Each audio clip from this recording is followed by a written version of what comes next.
Welcome back to Innate State. Today we've got a special guest. His name is Myron from the green side, and we're going to have a good chat today. But we're first going to start off with our 5 to 10 minute meditation, as per usual. So I'm going to just go, it's a more of a silent meditation, but I'll just guide us into it, Myron. Okay. Is it okay? Cool. Up for that. So if you just sit to your legs like this.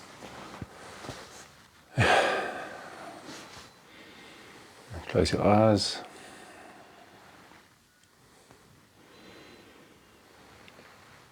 And just take a couple of deep breaths. Just let your day go.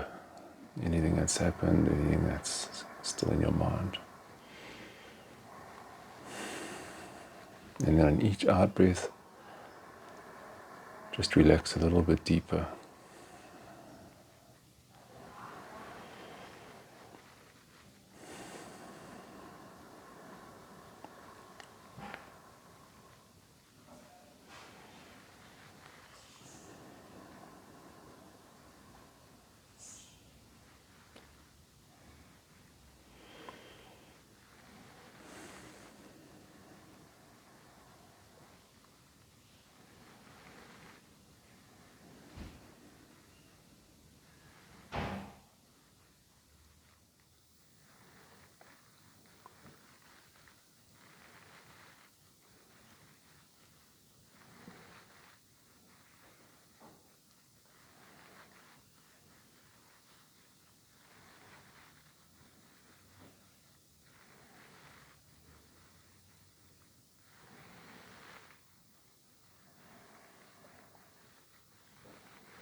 Myron, you can slowly bring yourself out of the meditation.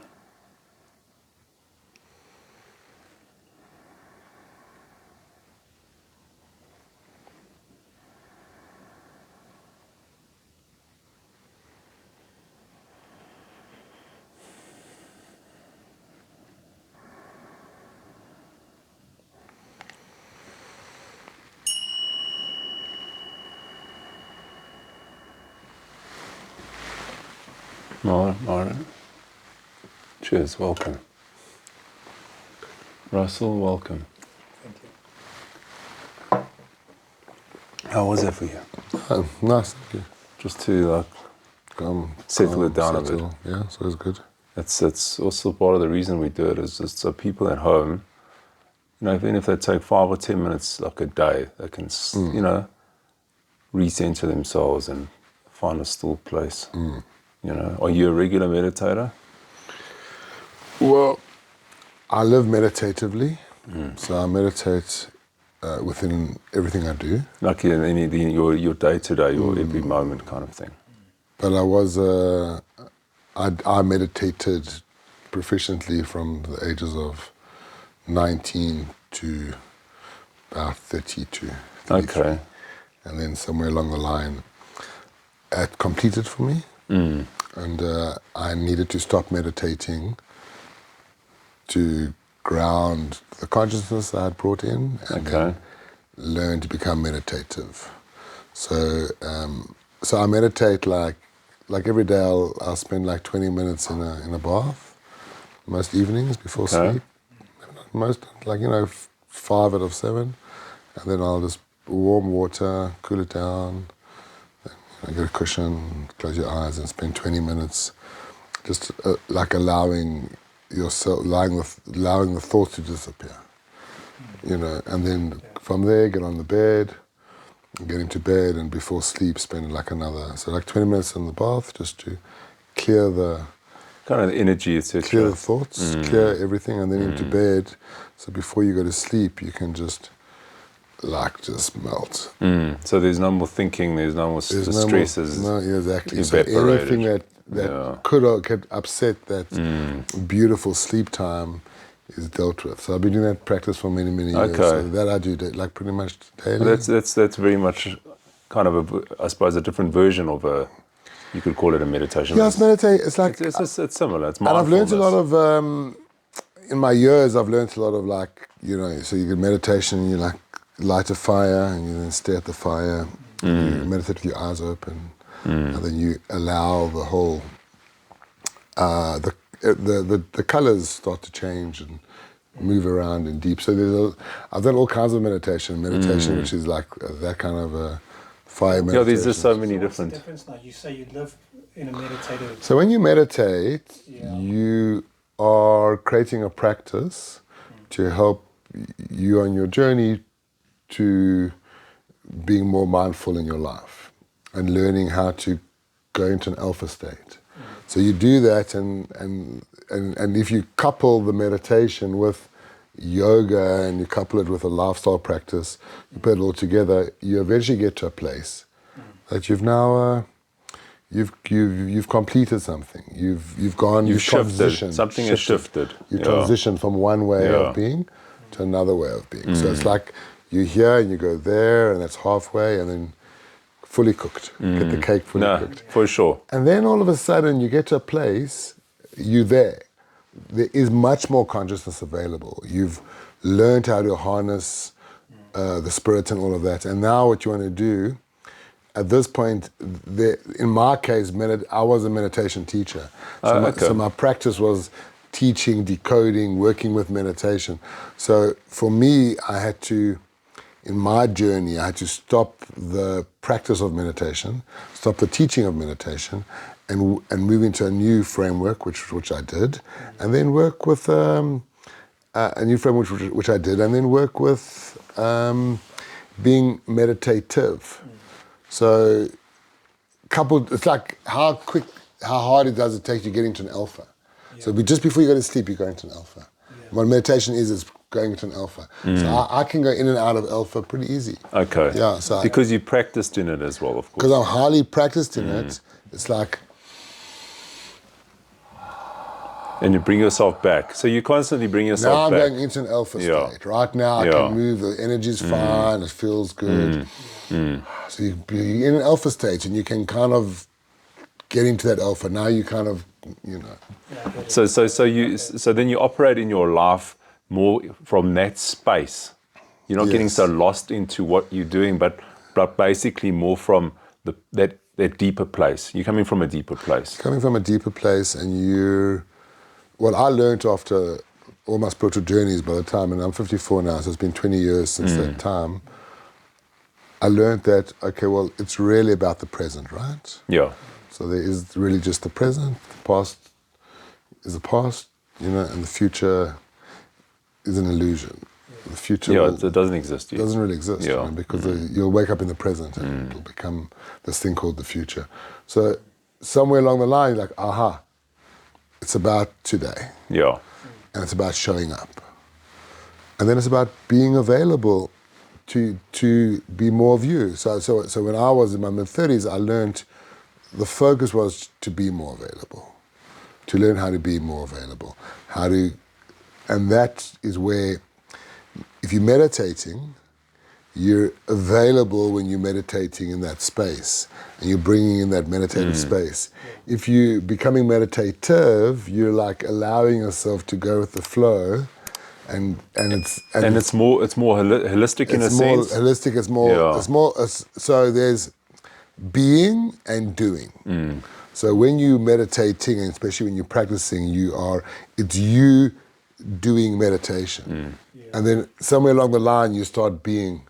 Okay. You learn More to of a be place of being. while you're meditating. Yeah. And then all of a sudden, I like this meditation. You go do yoga. You do yoga. You have to learn all the sanas, 1 year, 2 years. Oh, I like different kind of yoga, like hot yoga. Oh, let's try. And eventually you get to a place where you've learned, wake up in the morning, lie on the floor, do your yoga. It's not a big fuss.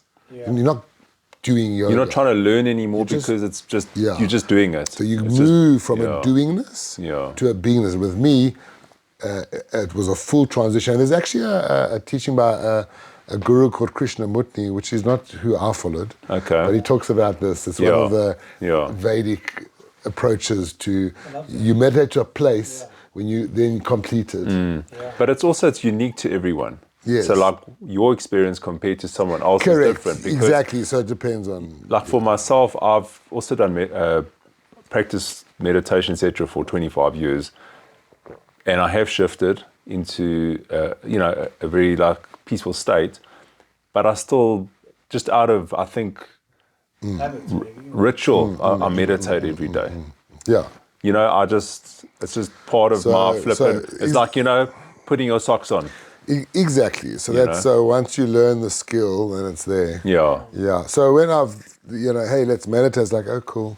Yeah, no, it's second nature. Jump in, let's meditate. And the funny thing was that I finally got to the place just before it was time to come out, which was very nice because actually that's all you want to achieve in meditation. I'm there.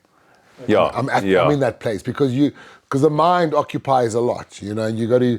It doesn't make it just how disciplined you are. You got to get past the mind. Bring it back. Is that what people call enlightenment? You've reached that point of enlightenment, would you say, or you're enlightened? So enlightenment is a word that's thrown around a lot. Yeah. It would be linked to. I like to use the word bodhisattva. So like the Vedic word for it, like a bodhisattva, and it's when you come into your enlightenment, your practice, you've gone through all the practice, and now you've completed. They talk about a certain number of hours, I forget the number. Yeah. They throw it around in mastery. If you talk about mastery, if you're mastering anything, there's X hours, it's out there. There's like, so many hours, it's like you've done those hours, Yeah. and now you in consciousness, and you step into a state of enlightenment. It's like a pilot's license. Yeah. You've done so many. You step into a state of enlightenment. Yeah. And then when you step into a state of enlightenment, all of a sudden, you've worked it out. Okay, you get it. Would you say it's a place of non-suffering, in a sense of mental suffering? Humans suffer, right? That's part of the, it's part of the experience. Like you're gonna squeeze, pinch. somewhere along the line it's going to get sore. Can't even feel my. I check it just in case I'm dreaming. You know? Am I still alive? Well, yeah. Oh, okay, I'm really here. So like suffering, you know, like anguish, and it's normal. You see, anxiety, stress, depression, these are normal states of, we all go through it. Yeah. Obsessing about getting so caught up in it isn't. That's suffering. Well, I call it suffering. I think suffering is just being depressed, being anxious. That's suffering. That is suffering. That normal life, to a degree, there's a level of suffering. No, 100%. But, like, you can realize, but I'm disconnected from it. It isn't me. It isn't me. I'm not like you disconnected. You bring yourself back. Yeah, so I think enlightenment and coming to bodhisattva is where all of a sudden you just receive this feeling that I'm truly not alone. There's this thing called the frequency, the Godhead, whatever it may be, and it's interactive. And it's a frequency. And then all of a sudden you start to, because you know, enlightenment, you've come through a bodhisattva, so it's more of the Eastern approach. You know, through your meditation, through your yoga, through your mindfulness, like the Buddhist approach. I talk about it in the Eightfold Path and the way of living. And like, if you understand, Buddhism is New Age Hinduism, which is New Age Vedism. Okay. So Vedism is the 5,000 years of Vedas. That's the oldest stuff. The oldest. Then it becomes Hinduism. Then it becomes Buddhism. There's many. And Buddhism is kind of as old as Islam is. It's like 1,000 years. And the Buddha, like that, you know, the Dalai Lama is a reincarnated, the person who just carnated time and time again. Yeah. So they kind of, at the end of time, they were like, we're going to prove it to you guys. We've been doing it for like 4,000 years. We're going to show you. We're going to show you the power. We're going to show you some power. You know what I mean? And that's the Dalai Lama. Yeah. And then, wow. And then it's amazing. Like, you know, and the Buddhist approach then will say, well, let's teach people, anyone, how to become enlightened, how to become mindful when you live. So instead of just doing something, when you eat, like I ate watermelon on the way here, right? The last thing I ate was watermelon on the way here. But now I know it's 30 minutes between that and any other fruit, and an hour between that and any other. Because you only eat fruits, right? Mainly fruits and vegetables, 80%. And I know it's an hour before any other food. Yeah. Now that is mindfulness. Most people are, I'm just enjoy the watermelon. You're just going to munch it down. No, mindfulness, you know, like mindfulness, how the watermelon works. So you learn to become mindful about the mundane things, you know, and then all of a sudden, that's the bodhisattva, the Buddha is that stomach is the, so the Thai Buddhas are beautiful. Yeah, pretty. It's just so nice. It's like it's nice to be healthy. It's nice to meditate. It's just nice, you know. So the Thai Buddhas is nice, just like, you know, even the Namaste, the frequency is so nice with the Namaste, you know. It's like, okay, so the Thai Buddhas is kind of like that, right? And then you get the Chinese Buddha. So it's got a bit more of a belly. It's a belly, and that belly is prana. So it's prana. Vitality. Is that similar? Yeah, prana. Prana is the Vedic word for vitality. It's in all the, it's chi in Chinese, it's aura, light. And so prana, and that is the Buddha state. That's Buddha. Bodhisattva, you become like the Buddha. Okay. Go through enlightenment. Valid for everyone. And Buddha comes through the story of Siddhartha. You read the story of Siddhartha. Talks about this little book, Siddhartha. And the Buddha, you know, he comes from a respected family. He comes into his enlightenment. He was wealthy, etc. And then he just kind of decided to hit the 33. Hit the road. Conscience comes in, loincloth, begging bowl, off he goes. Comes back 2 years later, enlightened. Family take him back and you know, starts his life. So in India, that's common. To go through a bodhisattva. It's normal. So when we're talking about enlightenment, well, then let's just put it into framework, because that's a word that's been translated from the Buddhist Sanskrit. And what are they talking about? They're talking about mindfulness. Living every Pretty element. Much. That's the bottom line. Just mindfulness. Every element with, and that's literally what, you know, so if you watch one of those movies and they're busy building something for the Dalai Lama and And like he's like, the guy starts crying because they're like upsetting the earthworms, and they all stop working. And they stop working. And this is Brad Pitt. And then they had to take all the earthworms out. Yeah. Yes. And they took all the earthworms out, and then they could carry on building. It's a different story, eh? Yeah, and we start crying. I mean, we garden, we don't cry when we... Yeah, we're not worrying about the earthworms. Yeah, we should be. But I'm saying generally I don't believe we should be, because the earthworm shit is what's giving us the brain power, helping us with anti-healing. Exactly. So if we worried more about the earthworms, we'd have a better world. Worry less about the beef and worry more about the earthworms. So that is their level. That's beautiful. That's enlightenment. No, I like it. That's bodhisattva. And it's available for anybody, at any point in your life. Yes, if it happens along the line, but anyone really can go through a degree. And I tell people that it's never too late to go through some sort of a... And the word I like to use for it is self-realization. That's the modern word for it. It's to be self-realized. Self-realization. You by a certain age, you want to have dealt with any of the stuff you carried from your childhood. There was something happening in your childhood. Trauma, etc. Whatever, dealt with it. We all got the trauma. I'm traumatized. You're all traumatized. Of course. I don't have money. None of us has money. Bouncing. We're all bouncing. It's like all good. It's normal. That's what the human condition is. To suffer and then deal with it and then come out on top. Yeah. So you know what I mean. So but it can take long. It can take a whole lifetime. It can take a lifetime. But therefore, it's never too late for somebody to look for. It might be too late for bodhisattva, but it's never too late for to become self-realized. I want to ask you, Myron, how did your spiritual journey start? I mean, often people have something that happens. Something happens. That triggers, something triggers it. You're not always just born with it. Let's just think, because I had a trigger at 19, which is interesting because part of what we hear, we're talking about cannabis. Yeah. And I did get arrested in July. I suppose that's not funny, but it's kind of funny. That was great. I got arrested. I got arrested it was 20. I was 19 years old, and it was early 90s. It was back in the apartheid days. Apartheid days, and I was in Grahamstown, and I got arrested for dacha. And was I already had my journey begun? That's the question. Yes, it had begun there. That was my second year of university. So what happened? I finished school like young, 17, matriculated. Turned 18 when I was at Wits, and that first year it was like nothing happened in that first year. There was just a well opened up, and there were like a couple mates, and then we just were we just started exploring. And the first thing I did was TM, Transcendental Meditation. The very first thing I did. Like and I went standard kind and of I thing. learned TM, standard. When everyone's got a version of the same mantra. But it's effective for some people. I love TM. That's my issue, TM, And I learned TM, and that's when it started. And it started with meditation, actually. And then I found this doctor. His name was Dr. Everett Polico.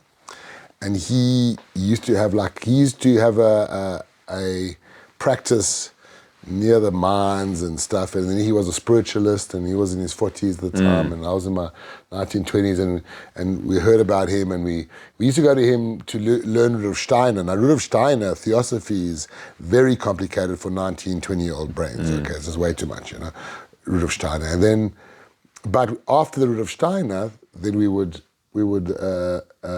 teach us the Cypriot meditations, very cool. Cypriot, there's because there's like mystery schools everywhere. Okay. And there was like a mystery school in Cyprus. And he was initiated. That's pretty cool. Yeah, and there are mystery schools everywhere, and it was initiated. Some of the mystery schools you get initiated energetically, and other mystery schools, literally someone initiates you. And he got initiated, and he taught us this beautiful Cypriot. And he also taught us the power of an elemental, and it changed my life forever, because he explained to us, using theosophy, you teach people, theosophy is like a map to the pre-Einstein map to metaphysics. Okay, Steiner was a turn of the century German, and he wrote frameworks. Rudolf Steiner, the Ward of Schools and all of that is Steiner, but it was turn of century stuff, and everything before Einstein. Steiner was the godfather of metaphysics, and then so then. If you're talking, an elemental is an energy. So you got your physical realm, and you can squeeze it, and then you got your next realm out is the realm of emotion. That would be the astral realm. Yeah. And in the astral realm is where the elemental. They call it the elemental realm. Okay. But they're kind of beings. Elemental is a being. Yeah. It's a being made from like or dislike. So because like attracts like and dislike repels, and those are the rules of this dimension, all the like beings come together and create an elemental being, and all the dislike creates an elemental being. And this particular doctor would go into his practice, and there was a big pink pig. Eh? A big pig, a big pink A big pink pig. a big pink pig, a big pig, a very big pig. What, like a laugh thing? No, Not laugh. He could see it. He could see it. I like that. Yeah. He could see the pink pig, and what it was because It was an elemental. yeah, it was Okay. an elemental that got left behind. All these guys who came to see him all had VD, and they had, because of the mines. From the mines. Yeah, they were living in the mines, Yeah, in the hostels, and they had version yeah. of the VD and venereal diseases. Venereal diseases. It's a sexual It's- STD. ST. We used to go to VD back in the day. I say STDs. They had STDs. Yeah, STDs. Yeah. They had STDs, and he would kill them with STDs, but they would leave the STD behind. Energy-wise. Energy-wise, and all Yeah. those energies came together. Yeah. And in his vision, he saw them as a great It's the pig. red pig. Yeah, cool. And he taught us he taught us shit like that, which was like, oh wow, that's pretty amazing. wild stuff. Wow, that's and Especially for a latte. Yeah, and you're looking at that and it's like, huh? And then he's explaining to you why it's real, and then teaching you why it's real. So, so that was like early. Early days. Early days, and then the next year I went to Grahamstown Festival and I got locked up. I told you about that. I got arrested for. We had just come out the I don't know why Transcar. it's funny, but it's fucking funny. And it's very funny. We came out the Transcar and we had a checkers bag. Were you smoking dacha at the time and they caught you? Of course. I was smoking dacha from much younger.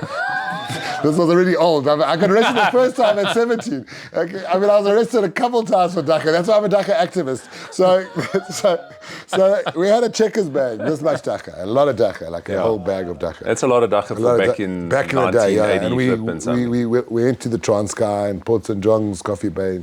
You go up and down, and we used to walk into Mapondo land, up and down. That's going up and down the hills. Yeah, it's a flippin' hilly place. Yeah. It's like the Eastern 7 Cape. hours. Eastern Cape, isn't yeah. it? Transcar. Yeah. 7 hours deep. And then once you get there, 7 hours there, you found the plantation, and we sat in Transcar, our heads buried, and we left Transcar, and we went to the Grahamstown Festival, and arrived in the festival, and we then went into the camping site, and we stashed it away, as one does, and hid it away somewhere. And the next morning, in life you got left and right choices. And every moment, that's when I got my first lesson of if only I'd gone left, you know what I mean? Yes, but I went right. Because right was into the nature reserve. Left was in the village. So it was like, we got to a T-junction. I was like, which way should we go? Yeah. Like, village or nature reserve? Yeah. Nature reserve, And there were two cops. Sergeant Ferreira and someone... You remember the name, eh? You don't forget that stuff. And Sergeant Ferreira, all he wanted to do was catch fucking students Yeah, lighties with... for dacha, because then he could get them kicked out the varsity. Yeah. That's all he did back in apartheid.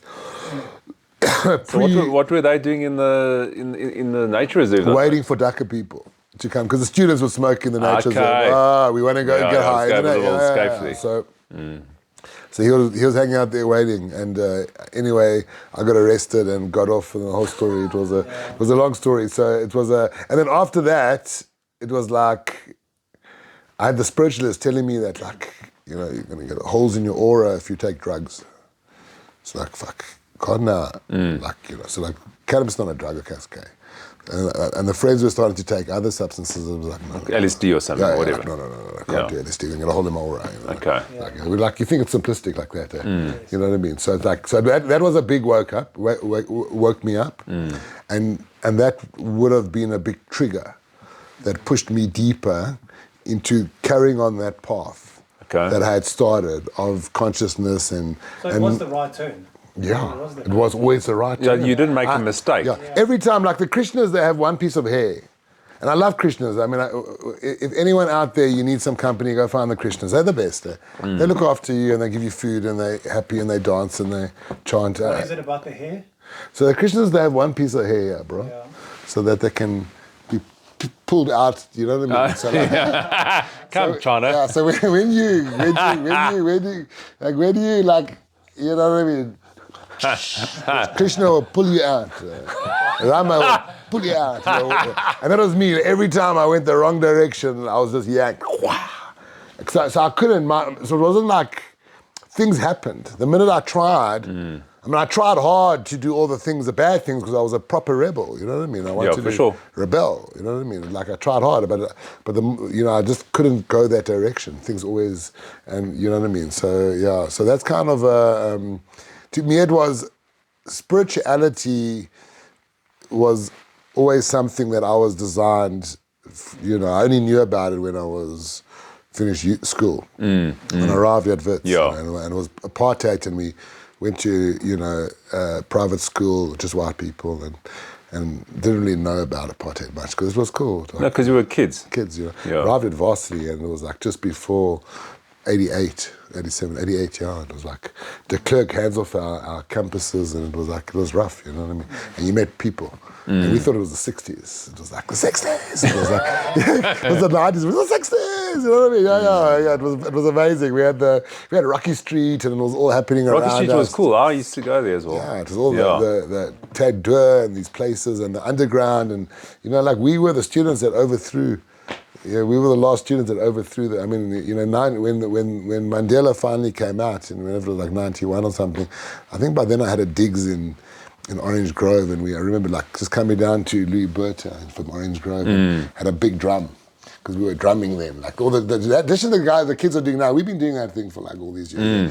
We were drumming, smashing that Russell's Valley, and we came out. Of course, Russell's Valley. Smashing the drum, and it was like, and the whole street went into an impromptu party for like 10 hours. The whole of Liberta. Wow. Like in front of Orange Grove, just stopped. It was amazing. Crazy, it was crazy. Yeah. Those are crazy days, eh? Crazy days, crazy time. Yeah. So from that pushed me along my route and spirituality, and I went that path. And when I was 31, came into my consciousness, went into a spiritual emergence that became an emergency, because what no one tells you, the bodhisattva, you get the consciousness, but then it wrecks your life. Everything changes. It doesn't change, it wrecks.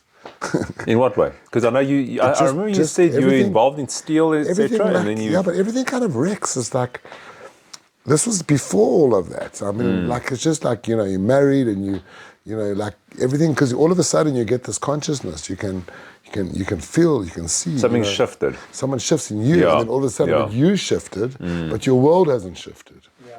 And then what happens, your world breaks around you. You break your world. Everything you've created. Changing. Yeah, everything changes. So if you get married, your marriage fucks up. If you got children, I went walkabout for 6 months. My baby's this child of mine who's here with us now. She was 4 years old and left home for 6 months, and So you kind of just almost lost the plot a little bit. Not a little bit. You found the plot, but properly you lost the plot. Yeah. I went off. I wasn't really. I didn't back then. I was perching more than sitting. What does that mean? It means like sit, like perching, like. Oh. Like. I was perched. Like, I did a lot of kung fu. I did a lot of martial arts and yoga. So I was fully, I started martial arts at 19, kung fu. Also a big part of my spiritual journey. Did you do Wing Chun? I went back in the day. I did Wing Chun as well for a number of years. So we did back in the day with martial arts with the regional boykies who did the Shaolin guys. Yeah. And then we broke away because my sensei went and got proper lineage. So I did like the equivalent to the black belt, and got the change in sash and the whole change in whatever. You got beaten by them and whatever and all the rest of it. Yeah, I've whole a lot of that. But I don't miss any of that, eh?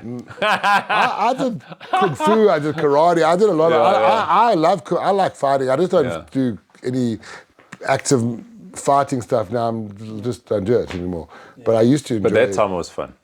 Yeah, I did all the way through to my 40s. I did karate. I got kung fu, I've like graded once, a past black belt, and then karate to about brown belt, and I've done yoga for like. So these days I'm more of a yogi than anything. You know, yoga. That's my. You enjoy the yoga. You're always involved. I'm involved in my body and yogi. You know what I mean. So it's like I understand the body and I work. You know what I mean. I do daily practice and yeah, that's my main thing. But all that yeah. So. But it's all related. It's all related. So like it all just. The consciousness comes in, but all of a sudden you're like I got right now, like, because people come to me in the green side who are going through bodhisattvas, often young people around that same age, and they really just need the space to work things out. Do you guide them a bit? I do. Yeah. And they take months. Yeah. It's months. It's not like because the thing that me and you will like, or you know, like a question. One of these people will sit there and they will ponder this question for 6 weeks. Yeah. A question. Just one question. One question. Just like spend some time because that's what you need 2 years to like, you know, and then but your life doesn't give you 6 weeks to ponder a question. You're supposed to be making a living and supposed to, you know, and then when people think things about you and you can read their thoughts, it doesn't help either. So you give them that space at the green side. Yes, we do. They come with green side's very much that. They We come visited you there and that space was amazing. The space is beautiful. Yeah. We were there. We've created this beautiful space to so when you go to the green side, you feel homeostasis. You feel comfortable. Equilibrium. We actually go for homeostasis. So homeostasis is what so the endocannabinoid system results in your body's state of homeostasis, right? The endocannabinoid system, your internal cannabis system. Yeah. Cannabis is a plant outside of your body, but your body's got a cannabinoid system. Inside it. And when this thing works, you're in homeostasis. And homeostasis is a dynamic state of equilibrium. That's what really is homeostasis all about. So when you go to the green side, we set out to show you what homeostasis feels like. In what sense? In like the store's balanced. You got the middle. No, but I could feel that it was balanced. So it's been everything through feng shui, basically. Yeah. So like feng shui, the art of I placement. was just going to mention that whole The flow felt good. And the feng shui isn't someone else's feng shui. It's our unique feng shui. We worked out a methodology of how do we get people to understand what the ECS is about by just coming into the store and having a tour. And you're leaving like, I get it. This cannabis thing is much more, because we destigmatizing cannabis. That's our biggest goal. I felt that there as well. Yeah, destigmatized. You know why, in the sense, and maybe it's good for you to get from an outside perspective. I don't know what Russell thinks, but like a lot of places have got, like they're selling it all over the place. You don't even see it in your shop. There you've got your health section, you've got food, etc. There's the smokers section, but that's right on. So you can come there with your kids. Your kids wouldn't know better. You wouldn't know that. And that's a healthy environment. That's exactly, and that's actually legal cannabis. Yeah. What the guys are doing now, where they're just in everyone's face, all over the place. Is not legal. Yeah, you're not meant to be doing that. No, that's not at all within the guidelines, and that's why people need to learn. The consumer needs to learn, not to support anybody who's just throwing it out, doing it that way. And it's a tough one to do to convince people. Right?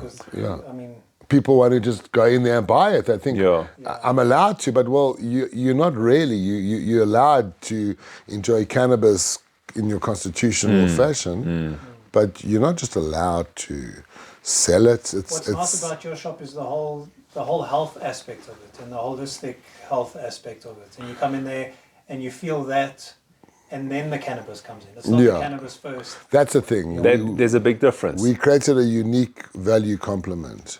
I set out after that bodhisattva time, calmed down. It took me 2 years to calm down.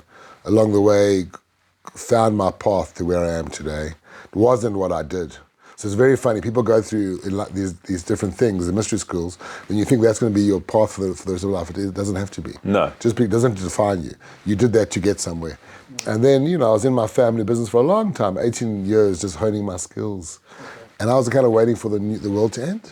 And just a year, 2019, jumped out of organized family, corporate business, and I had a vision.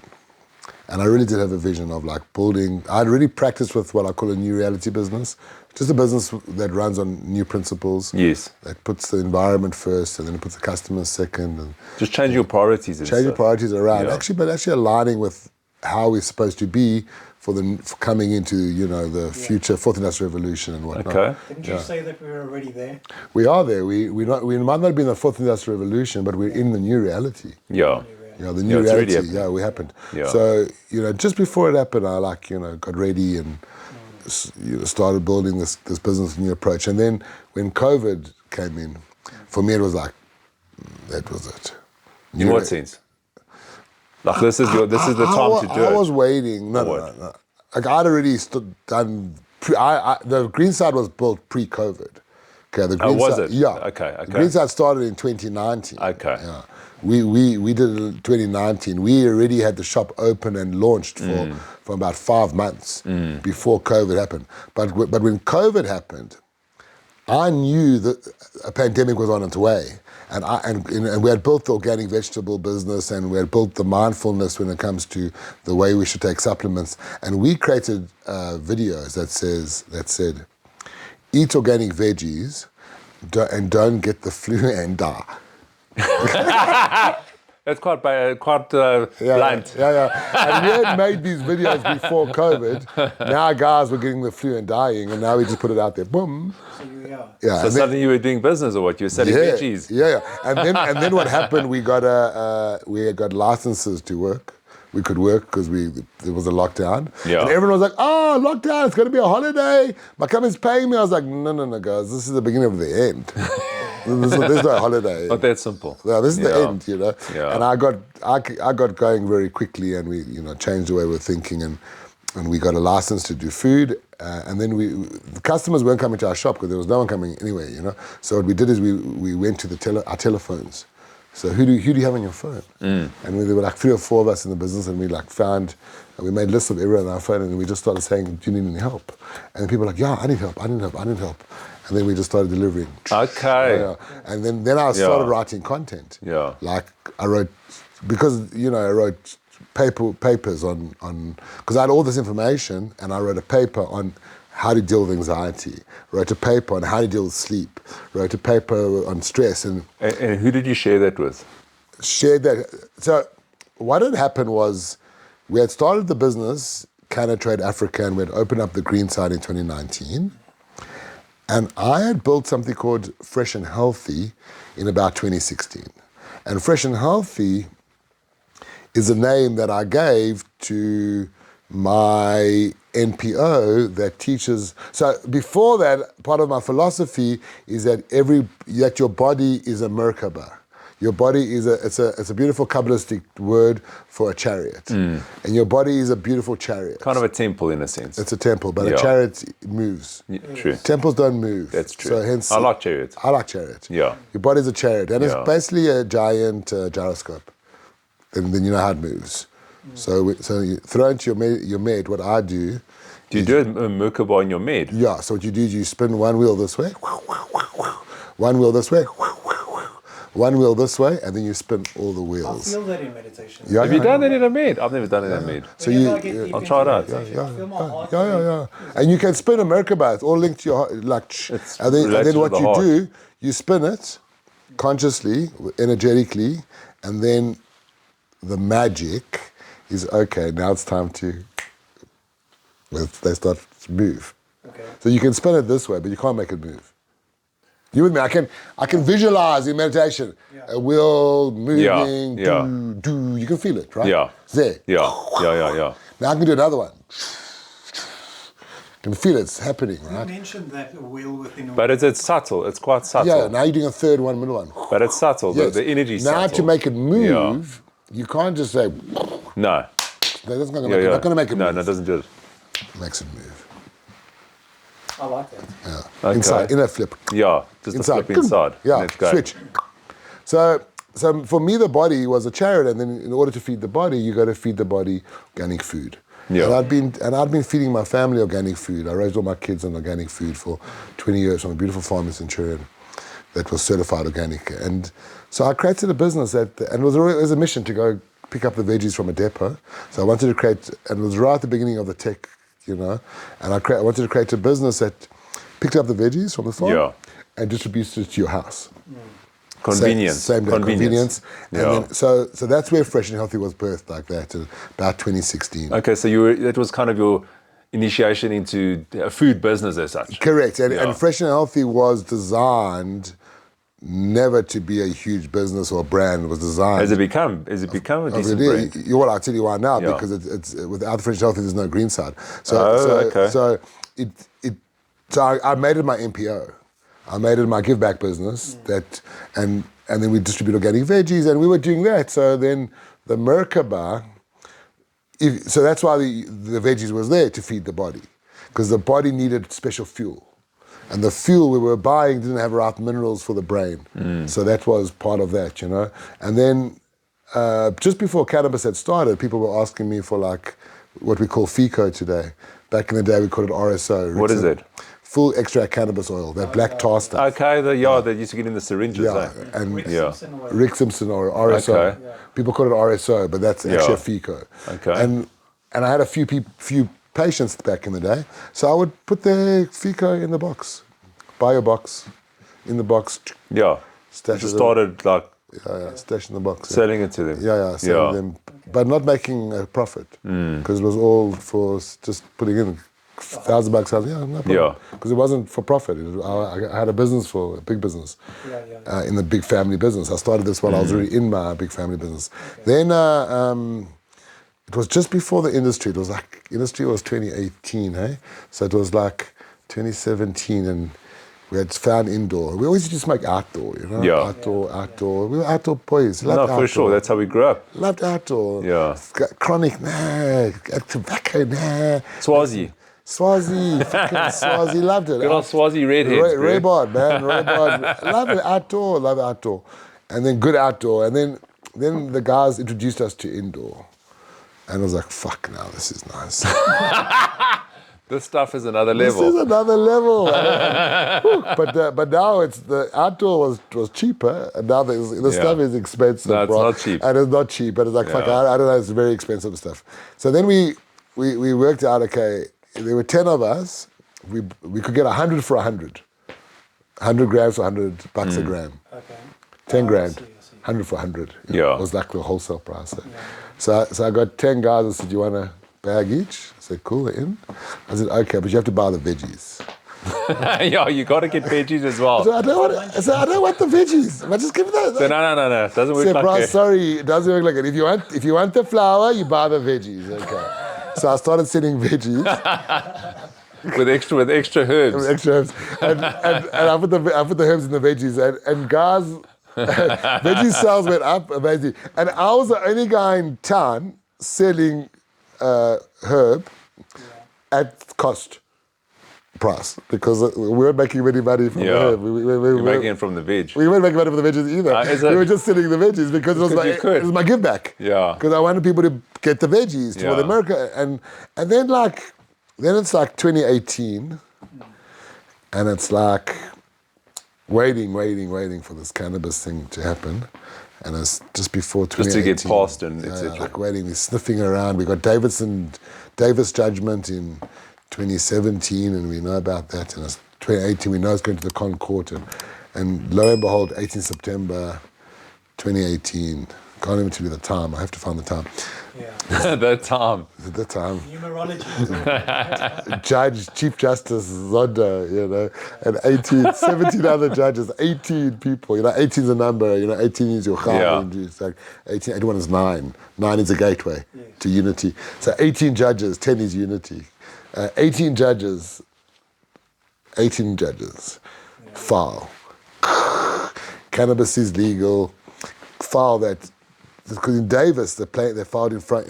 Davis, the DACA couple combined with Prince. Yeah, that all helped. They all did a class action against the government that they were allowed to do cannabis in their rituals. Prince the Rasta, the DACA couple in their plant-based medicine, they were all allowed to do that. And Davis said they were. And government took it to Zonda, and Concord. And Concord said, but Concord went further, and gave more provisions. And all of a sudden it was legal, So then we got together. So I was waiting, and I formed my first cannabis business, which closed the next year. But you were doing backflips when they came through. Backflips, waiting. My brother never saw me again. I was there for 18 years. They saw me again. He's like, where have you been for like the last 3 months? You're not at work anymore. Very busy. It took him 3 months to know I'd left, okay, because I was sneaky. So I was building a back street, we had to get going, So now so now all of a sudden, we formed something called LTHC, legal THC. Yeah. And I got together with 2 other guys, and we started this cannabis business. I went to lawyers, went to Schindler's for a seminar, and they just set up their cannabis department, and they told us about this, and then they told us about private cannabis clubs in Oxford. And then we went to our lawyer, David Dyson, who's a great character, and he's one of the greats in cannabis. And we're just lucky that we got introduced to him, and he's in our huddle, and he's there with us. And then David said to me, this thing you got, this fresh and healthy. When he told us about the club model and what it's linked to, I was like, out of brainwave. I was like, fuck, this fresh and healthy thing is it. So I said, I've got this thing called Fresh and Healthy. It's my give back business. We distribute organic veggies. Do you think that can work? He was like, there you go, bud. So, but in what way did the bridge the two? Because, you see, what David explained to us, that South Africa has got, if you're allowed to do something privately, based on the Constitutional Court, so you're allowed to take cannabis privately, then in South Africa we have the rights to come together in our legal framework and form groups of people. We call them clubs. Yeah. So South Africans are protected in their right to come together, people who share interests, and form clubs. And this goes back to the apartheid time, when the independent journalists took the government to court over anti-apartheid journalism. Sure. And won. And that club is the independent journalist group, you know that? That club. And David, when he was a much younger man, worked on that. So that's interesting, eh? Yeah, it's amazing. That's the base of everything. That's why the Cannabis Club model is so strong. So it's done in Barcelona as a full copycat, because Barcelona runs with clubs in Catalonia. It runs with clubs. And then I'd been in Catalonia, and I'd joined the Cannabis Club, and I got cannabis. And then when I learned the legal framework, I was like, no, I don't need to get licenses, nothing. We're going to go clubs. We're going to go clubs. Yeah. We're going to go clubs. Yeah. So basically, you've got the cannabis with the veggies. As long as you've got a legitimate club. Yeah. So we formed a club called the Superfood Foundation. And it's for people who love superfoods. And marijuana is a superfood. Hemp's a superfood. Moringa. Yeah. Superfood. Yeah. Maca. Cacao. We love cacao. All superfoods. Love it. Yeah. Love 100%. Cacao. Love moringa. Have it all. But now we've got superfoods. Some superfoods you can show over the counter. Those are the grey superfoods, the white superfoods. And some superfoods you have to have in a private space area for club members. And those are the grey superfoods. I see. Yeah. Okay. Yeah. So if you separate the superfoods, and then we set out to then, because it was steeped in nature, steeped in wellness, I took those, because what had happened, Fresh and Healthy already had with it the NutriBullet and the superfoods. So we already been doing something called boosting and blasting, where we take the NutriBullets and we put the veggies in it, and we zap it up, and you do that so we already were in this conversation. Yeah. Tomorrow, actually, if you guys wanted to come through, we're having a boosting and blasting workshop in Greenside. What does it mean? We put veggies up. Boosting and blasting. I don't know. We teach you how to boost. Explain. We teach you how to boost and blast. So we box of veggies. Alkaline boosting, and we show you how to take the veggies, combine it with the correct superfood, and you do it to alkaline your body every day. And then how to give up coffee, how you make a blast. It's got frozen bananas, got maca, cacao, it's got organic veggies, and a blast. So boosting and blasting is basically Okay. Boosting and blasting is a language that was invented by the NutriBullet guys. The Yes. NutriBullet is the guys who Yeah, like, that little- the blender in a little cup. blender. In a cup. Yeah, no, Because the biggest problem with blending, so this guy's a South African, right? The NutriBullet guy. I didn't know. Yeah, South African. Okay. And he's like, this whole blending stuff is a mission. But I love blending, but it's just a mission. So it's always cleaning. So he turbocharged it. No, he didn't do that. Oh. There's like the blender and the different bits and you pour it. He said, no, let me just build a cup. Like you just put the lid is the mechanism and then plug and play. So all you do is put the lid on, take the lid off, put the Done. other lid on, off you tap and off you go. Done. Have your Simple. And Clever, then he ingenious. went, and South Africa guy went to America, hooked it up there, sold it, crazy good pricing. Then now he lives next to Tom Hanks. Well, of course. Yeah, of course. So why wouldn't you? And Why not? And it turned out that this guy's best friend, because everything's a story, right? This guy's best friend, the NutriBullet guy's best friend, owned a warehouse in my road in Germiston, because so I'm not so far from because we've been in Heritale for generations, in the other side of Germiston. I grew up in Germiston. Okay, so Heritale is where my people are from. Heritale. Okay. They have our factories there. Yeah. So he had in Heritale, he had a warehouse, and in that warehouse he sold a whole lot of things, and he sold NutriBullets. I was like, thank you. So the veggies brought me the NutriBullet. Yeah. And they invented the language of boosting and blasting. Okay. So you boost something like you boost alkaline, boost something, boost circulation, boost your immune system, blast something, blast power. So I can prove to you that you don't need coffee to khoi. Yeah. I can help you khoi another with angle. maca, Yeah. cacao, organic food, frozen Yeah. banana. Yeah. You know what I mean? Sounds like more fun. As well. Much more fun. Yeah. Much more fun. He needs coffee. Yeah. You know what I mean? Boosting and blasting. Boosting and blasting. So this superfood foundation, so all of a sudden, this fresh and healthy thing, this thing I had built as like so I was going to go do fresh and healthy in my mid-50s, like around another year or two from later now. on. All of a sudden, this was like, this was it. This is it. So now, the Superfood Foundation is the basis of the club. Without fresh and healthy, there's no business. Okay. So that's why the brands are valuable. Yeah. So then we started in Greenside. We started that first company, LTHC, and we started. And I go to my first, and we're going to do a lot of different companies as legal THC. And the first company we're going to, and now we're not going to grow. And we can't trade because they've explained to us it's illegal to trade. So we decide, buckets and spades. In the gold rush, there were the guys who did the gold. The guys who did buckets and spades. But I'm a third generation bucket guy in real life. My family, all the buckets you find, if you go to the brick and brack shop and you pull out a nice old 50-year bucket or 180-year bucket. A tin bucket. Yeah. It's not tin, it's steel. Steel? Yeah, it's from my family, Krost. Okay. Krost buckets with our insignia. So that's part of your steel guy. business. The bucket man. So bucket and spades. Come easy. I'll do buckets and spades, no problem. So I set out to do a bucket and spade business, So accessories.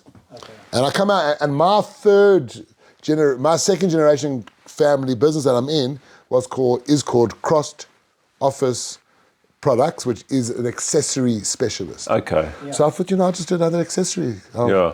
So our first step, we went in there and we started doing accessories. And then we formed a little private club. And I went to our first ever expo, which was in 2018 in Pretoria. And dude, there was a queue out the door. I was amazed. Got there on like the Thursday and there's people just flooded in and they went crazy. So you just knew this is going to be a winner. They went crazy, bro. They just bought. And we had, because I sent my partners overseas just before that.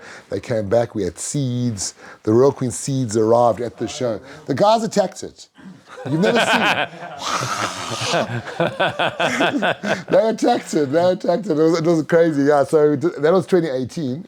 And then we ended for the year, because that was December. Then the year finished.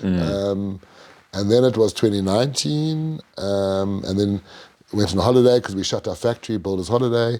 Came back early from my holiday. And before I started my family business, I set up my club. got the Cannabis Club going. Yeah. Got a little showroom going, and that partnership died 3-4 months. Okay. And my partners fired me, and they owned me, and they would have owned 2/3 of the green side. So it just shows you what happens in life, right? Yeah. They fired me because they said I don't work well with other people. Oh. Yeah. Because I was working so fucking hard with my own people, and I didn't sign up to have people to tell me what to do, especially if I was more qualified than them. Yeah. And I was more qualified than both of them in what I was doing. Because I did the same thing that I've been doing for 18 years. Yeah. Top of my game. Yeah, you know what's happening. Came undone.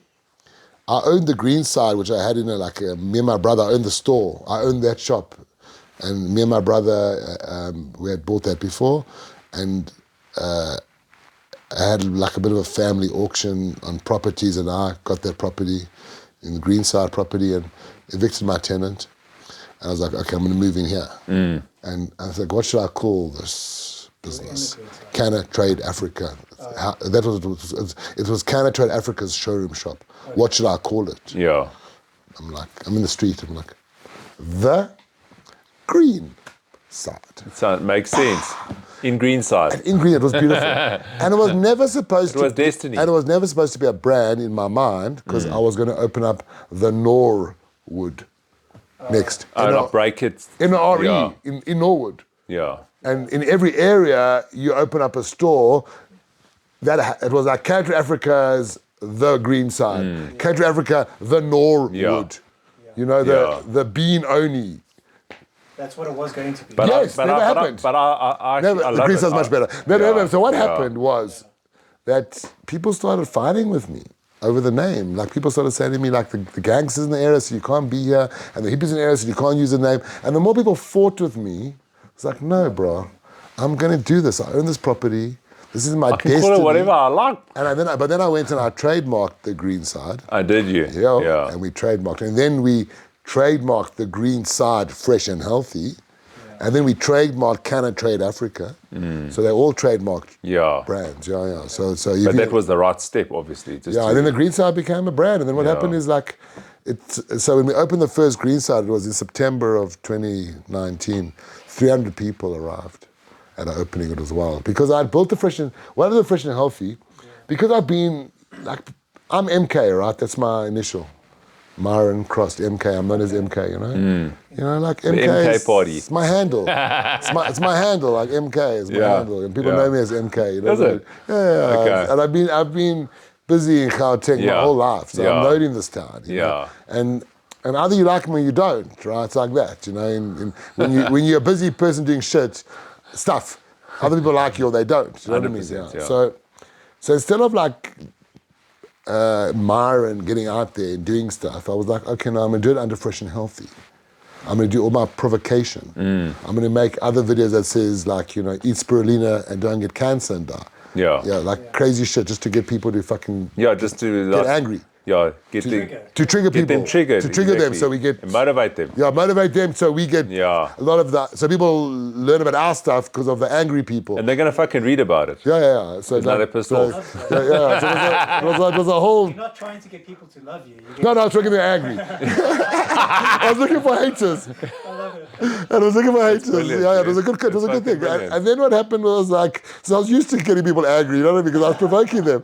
And so it was like, and then, you know, get them angry. And it was like, and what I did at Fresh and Healthy, let's say I met you guys pre-2018. Yeah. I'd say, here, I'll give you a card. Here's with the link on Facebook. And by 2018, I had 4,000 people in my Facebook group that I'd got one by one. It wasn't like a community you get through like machines. I'd found all... You found all these out. All 3,500 people were my 3,500 people that I'd found, one by fucking one, over like 5 years. They were your actual friends. They weren't my friends, they were people that I met. Yeah. And who wanted my veggies. And who wanted my shit, you know? I was like, hey, yeah, you want my shit? Valuable database. Yeah, it was That's a valuable, lot. it was invaluable. 100%. Yeah. And then in 2013, I went to Africa Burner. I'm a full-time burner, right? Okay. You're going to burn a bit, I want to hear. Yeah, but I'm very much a non-burner Because like I'm a burners... burner, but I'm not a burner. I'm so burner. I'm like so burner. I'm like so burner. No, I'm so burner. I'm like the epitome of burner. But if you But I'm not fucking burner. but if you take a burner and you say their activities, you're like, this guy doesn't fit any of the criteria. Yeah, doesn't take drugs. You know, like I don't fit the criteria. Like I don't like to take substances, and Different type of burner. I'm a different type of burner. Yeah. So when I went to Africa Burn, I was looking for because what happened is when I came into the consciousness when I was 31, the Bodhisattva, part of that was meeting this woman called Robin who introduced me to a new teaching. So I found my enlightenment on my own. Okay, that was all me, and all the crazy was me. I made myself totally crazy. Okay, and the way home was me as well. I brought myself home. Luckily, my late mom helped me, and my wife took me back. You know what I mean? And Okay. you know he's crazy. I know you're fucking mad, but come back. home. Yeah. So like 6 months later, you know, anyway, and then I ground for 6 months, you know, and then I meet a friend of mine says, listen, my teacher has just gone a bit, she had some, you know, I think you're going to like her. You're this Robin chick. Yeah, because you're a bit... You're going to sink. Think you guys going to... Together. Yeah. Together. It's like, I think you're going to... So we get together, and I go to her, and I'm like, and she's like, lie down and say this stuff, and I say this stuff, and it's like... Are you feeling this flipping, the vibes? Oh, the vibes. It's like wild. It's like the most tangible thing I've ever felt. Now I'm already cooked, 6 months cooked, and cooled down. Okay. You know. Now she's recooking you. Yeah, this is like wow.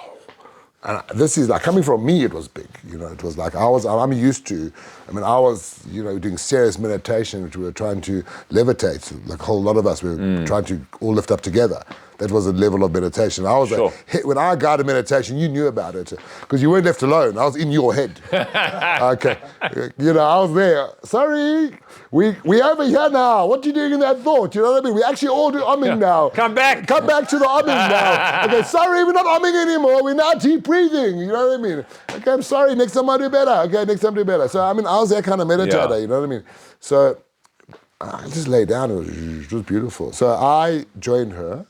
And I was her 32nd person, and she introduced us to, basically we were introduced, she had tapped into another frequency, and she had tapped into a future, one of our futures. Okay. And she had tapped into this beautiful frequency that said, hey, Robin, or hey, everyone, we're called the Masters. We called this because that's what we called. Okay. We're not what you think. So don't try use your friend. Try and work it on your head. We're not the great White Brotherhood. We're not the Standard Masters. I just drop all that. We just call the Masters because that's what we call. End of the story. End of story. Yeah. And we are from the past and the future. We were with you when you lived in the love reality, and we will be with you when you go back. And guess what? You guys want to go back. You've all called us, so we're here to help. And then basically she tapped in and she activated and got her language going and got her body going, and then she got a communication. She managed to communicate and do different ways, and then she activated each one of us, and then each one of us could bring through this beautiful frequency. Okay. Yeah, and then I took my Kabbalah meditation group into this. And kind of crossed it. Because we had to stop meditating. We stopped. I said, sorry guys, no more. I know I've been teaching I know we've been doing it for like 2 years. Sorry, but we're not doing it anymore. We're not doing this. Now. We're not doing this. But you said, no, sorry. But I'm almost there. Sorry. But you're lucky because you're still in here. Some of her people aren't in here and they committed suicide. So you guys are lucky. So it was a true story. Because not everyone came in. She didn't let everyone in. She had like 31 people. There were like 60 people. Women committed fucking suicide. She had one of her people didn't. Because they were like, I'm not like part of your part of the package. You fucking lie. I don't fucking lie. Jesus, bro. It was a heavy stuff. That's heavy, yeah? Heavy days. So heavy. It was heavy. Sorry, you can't come in. It was heavy days. So anyway, we did this thing, you know, and then we acted, and I activated, and then I activated all my people, and for 5 years we worked with people, but we had these the master, there was like a mythology that brought through information. Yeah. And they did talk about what's going to happen as you transition from an old world into a new world. And there was stuff that was written down and we read about it, and so it was all that kind of stuff. Yeah. You know? And she needed, so we understood all of that, and they had spoken about like pandemics in the future, and they had spoken about people are going to need these specialized health shops to, so we had, I was given all the stuff, and for 5 years, so I'm like 32, 33, this happened for me, to about 38, 39, I was a captain in arms, and each one of us started groups, and we worked for 5 years only, and after 5 years, each one of us had a job. Of the 32 of us. And I never ever spoke to any of the other 31 again, or the lady, or her. Yeah, again. Yeah, pretty much. Yeah. Maybe like, again. It was like 7 years of my life, and I moved on to my next, which was still in the flow, but I didn't need a teacher. Yeah. Because my next didn't come with a teacher. Does that mean you became a master? I pretty much mastered this new teaching. Yes. Yeah, so she now was, and you moved on. I moved on, and I mastered teaching, and then we all each had a job, and I was given a unique job, through her, and that unique job was to build the first new reality business, based for a new love reality. Yes. And when we talk about new reality, you know, love and old reality fear, which is a lot more complicated, and. So I did that. So I practiced for like 5 years, and I started a company that did this fresh and healthy, and I learned to manifest in that company, and I practiced. And part of that, the masters that told us that you're gonna build a new world. We're gonna build a new world. Yeah, interesting. Build a new world, and you can't use banks. Can't use banks, and you can't use technology.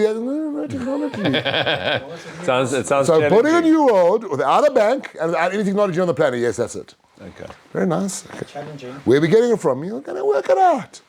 This is pre-Elon Musk, you know what I mean? This is like way pre-Elon Musk. You know, Elon Musk was still at school. He was getting bullied at this point. And looking at how to have the last laugh, you know what I mean? I got the last laugh of all of you! You know what I mean? I'll have it. You know what I mean? It's beautiful. I mean, you're gonna love the guy, you know what I mean? He's like fucking a legend, you know what I mean? Legend. Whether you love him or hate him, you just gotta fucking understand. So you feel this is your purpose, this is everything? So it was like, it was before all of that, you know what I mean? It was so I learned to do things differently, and while I was in my family business, I started a sub business, and I knew we were going to build a new world without anyone, because we were going back to Africa Burn. Yeah. So then it was like I was watching Africa Burn. I said, like, number one, it looks like fun. There's naked people, and they're burning things. Yeah, it's got to be fun. And there's outfits. Yeah. There's a desert. I love deserts. Yeah. I love deserts. I mean, I've been loving deserts my whole life. I mean, it looks wonderful. Yeah. And then so I watched it for another 1 or 2 years. And I met a guy who went. I saw him and I said, okay, he was working for him. I said, okay, sit down. I'm going next year. Tell me what I need to do. Yeah, what I need to do. What do I need to do? I want to prep. I want to prep, you know. And I went to Africa Burn, my first Africa Burn in 2013. I've never that's a long stopped. time I ago never already. stopped, eh? Every year? Yeah. You smash it? Smash it. Love it. Every year I go back. And I never stopped it. But I only put on an outfit like 2 years in. I was like a khaki burner. You know, you see pictures of all the beautiful outfits. You were just in your camo. flippin' Camo. tan. Yeah, tan, camo. But that makes you stand out there more. Big time, man. But I arrived with an Ethiopian coffee pot, one coffee pot, right? And I made a little space, and I put my coffee pot there, made a fire, and I put up a little sign free philosophy. So that's what you're offering in a sense. Yeah, I sat on the floor. That's what I'm giving. I'm gonna give, we'll chat. Talk about philosophy. Come ask me a question. What do you want to know? Yeah. Like I'm older now. Have a I'm cup of 40, coffee. It was 2013, so I'm 43. 43. I'm older now. What's going on? You know, come chat. You know, come have a coffee, and it was great. And there it was like, I now see it. These are here are the people. I realized in a couple years, when the shit hits the fan, when I need the people, here are the people. Okay. I just had to work out how this is your crew. They weren't my crew, but I will have to turn them into my crew Yeah. once I send them to rehab, help them on relationship, and help them get some morals. But Yeah. after all of that, very good. They should be fine. Should be fine. Morals, rehab, and going back home. You know So what I mean? what was it about them that caught?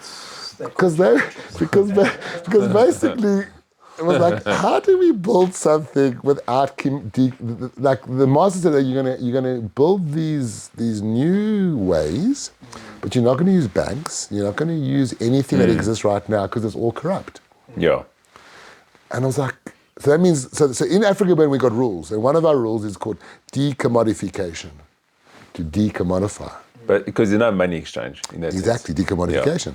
And I was like, oh, so decommodification, that's the rule. And it's amazing. So when I saw that here was a culture of people, and my first burn I went to was like 5,000-6,000 people, and the biggest burn I've ever been to in South Africa was like 15,000 people. Jeepers. I didn't know they got so big. Yeah, it's about 12,000 at the moment. Sure. And it's like, and here's an event with all these people, and no branding anywhere, and no corruption. Yeah. And there were rules, and the rules say there's rules like respect. Respect yourself, respect others. Yeah. Just because someone's naked doesn't mean that they're sexual. And you have to judge them. You don't have to. They If want to be want naked. you can't look at them. I mean, you're welcome to look at them. They don't mind being looked at, but you can't go and take a photograph of them. It's not your right. You need to You can't judge them. Yeah. It's not your rights. And if you go into in any of the camps that are offering gifts, will do it on their terms. So there are the burn principle of decommodification, and also here were people who were building a village in the desert. So I knew, post-apocalyptic, not stupid, work that shit out, you know what I mean? Yeah. So post-apocalyptic, And we had 2012, that didn't happen. No. So it was 2013. So I knew 2012 wasn't happening because I knew 2012 was 2010. They got the numbers wrong. Some clever idiot. The Mayan calendar. Yeah, I just got it wrong. Just, if you look at the real date of the Mayan calendar, it was like 2 years before. Oh, really? Yeah, I just got it wrong. But everyone, 2012, it wasn't ever 2012. Never 2012. It just rings a little bit better, 2012. Yeah, they just liked it because it sounded good. Yeah. Marketing, 2012, like 2K. But now back to burn. Why do you go back every year? So I went there and here are going to be the people. Here I'm going to find the people to help me with my project, which is building a new world in the future when the world ends, which was my main mission. And I'd been waiting like a sleeper for the world to end, because this thing happened when I was 33. I was now 40. Yeah. It was like 10 years later. 10 years later, and I, you know what I mean? So, first year I went there, I took a coffee pot, and it was like, I like it, And I went back the second year, and I took 2 coffee pots. And I built like a geodesic dome, and we made a little place for people to chill. And then third year I came back with 3 coffee pots. But now I was like, I'm going to put a tent up. I'm going to build a lounge. And that year manifested a musician. It's going to become a little bit more, it's expanding now. Yeah. I went back a 4th year, 4 coffee pots. Now we put a tent up. Now we had coffee, cha. And it wasn't ever just coffee, because I do a tea ceremony. I'm a tea lover more than I'm a coffee lover. So it was like a tea ceremony with a coffee. And then we had cha. And then we had music. And then, then 5th year I went back in 5 coffee pots. And then as it went on, it's like, after a while, I started falling in love with every year I'd go back and I'll become Myron who unzips. So I'm basically Myron Krost, working for my family business. I've gone in there on Mondays, I'm doing my master work and wearing white, and, then I stopped all of that, and but I've got all these commitments. I've got like staff members, and I've got SARS, and I've got real life scenarios. I don't know if it's real, but I've got there's stuff you got to. It's commitments. It's commitments. Yeah. Yeah. I don't know if it's real life though. I think that's a but it's trick life. But it's part of it. It's a trickery. Yeah. And then you go to Africa Burn, and for a whole week, no one can talk to me. I told everyone not to die while I'm there, because I'm not coming. Like if you die while I'm there, then you knew. Yeah. Giving you advance warning, do not die. Wait for me to get back. Yeah, because if you die, you'll get buried without me. I'm not coming home because I'm there. I'm not interested. You know what I mean? So it's like, Because there's no telephones. There's no telephones. It's only, you go there first time I went there was like for like 4 days, 5 days. Now I go for 10 days. Okay? 10 fucking days. What do you do? How long is it? So it's like a Monday to a Sunday with at least 3 days before and 2 days after. So it's a long time. You take your time. Take your time. It's like 14 days all in all, travel time. Yeah. I even closed our business. We closed the back office because my partners, when I started the green side, who came to my first event? Burners and fresh and healthy people. And why burners? Because I met another burner and he joined me. And the two of us started the company. We had these two burners, and the burners came in and they supported us. And the burners supported us all the way through. They're my investors, they're our friends. And then, you know what I mean? And it's like, so once we started going there and you go back each year, you know, like, it's a shambhala. You know what a shambhala is? It's just like, you know, like the faraway tree, and at the top of the faraway tree, you've got those, the lands that come, you know, have you got children? I've got children. Yeah, so you've read them, the inner blight and the faraway tree, if you remember that stuff. Haven't you? No. You can catch up on your faraway tree. Second book. Innate State, I know. Okay. Yeah, finds a tree in the garden. They find a tree in the garden, the faraway tree. And at the top of the tree are different worlds. Okay. You have to go to the top. Interesting. The different worlds Yeah, of the tree. And that's a shambhala. Shambhala, like it's there and then it's gone. What do you mean? It's available? It's like there while you're there. You mean like at Africa Burn, for instance? And then it's gone. So for example, we started building this camp and we started building this beautiful cafe. And the cafe is called Fractal Chill. And the more we built Fractal Chill, I like that. Chill. And the more we built it, it became more and more beautiful, and it just became more and more fun, and then more and more. And then we would build it, beautify it for like days, and then enjoy it, and then we would shut it like on the Sunday. It's done now. Done, and then leave. Yeah. So it never ever ended. Okay. So every year it was there. Okay. So every year I'd go back to Africa Burn, I would find Burn Me. So like I told you, I was Myron Krost, you know, like part of this family business, and I was this and that, but I could go to Burn and just be Myron. Yeah. Who are you? Myron the coffee maker. That's it. Yeah, Myron the philosopher. So it's almost like simplicity. another version of yourself is expressed. It was the Bodhisattva version. Yeah. It was the version of me that was waiting to be released. And what I would do when I went to Africa Burn, because everyone was so crazy around me, I would unzip. Zip, zip, zip, zip, zip. You keep yourself zipped in, I see that. You don't mean by unzipping. No. If you unzip, your wings open up. Your aura is back. We keep ourselves zipped in, like a zip file. Yeah. It's much easier to cruise around as a zip file. No one knows who you are. Like wings don't bash things over. It's a little zip file. when you unzip, poof, everything unzips. Your wings open up, and you feel everything. You try going into an airplane seat unzipped. Yeah. Not possible. No. Okay, you have to. That's why, don't take too much cannabis on an airplane. You can get unzipped and then you don't know what to do. That's it. Yeah, that's not a good idea. It's like edibles on airplanes. Not friends. Not friends because of the zipping. So I'd go to Africa, but I would unzip and I would let myself just be Byron. Be Myron, yeah, but the real Myron, and be as crazy as I wanted to be and lose myself. Yeah. Monday Myron, Tuesday Myron. Over that period. Yeah, and And then what I did, there's another Burn principle called immediacy. I love immediacy. What is it? That's what we're doing now. We're being immediate. Like just being off the cuff. Present. Yeah. No, present. Just present. Yeah. Okay. We're here. Yeah. We're like here, being immediate. This is immediacy. Yeah. We're doing everything we're supposed to do today. Immediately. Yeah. We're in a space of now. Of immediacy. Yeah. You can feel it. It's real. Yeah. It's immediate. You know? Immediacy is when you are present. Okay. And it's one of the principles. There's like 10, is immediacy. Okay. And I made immediacy the principle of my camp. So if you join my camp, so I only became strict with that like 3 years in when I became more burner. So what is an example of that? Example, that everyone arrives, builds a camp, and while you're building the camp, you can talk to us about who you are. Okay. Then on Monday night, we're going to have a meeting. We're going to send a stick around. And this is your only chance for the next 5 days to tell us anything about you, your family, your politics, beliefs, your religion, whatever, your beliefs. Yeah. And for the next of the time, that conversation is not allowed in camp. Not allowed. You're not allowed. So this is your moment to just express your yes, shit. your moment, express yourself, tell us everything we need to know about you if you want to. But otherwise, I'll welcome you on a journey to become, and I explained to them on Monday, tomorrow I'll be Tuesday Myron. Then I'll be Wednesday Myron.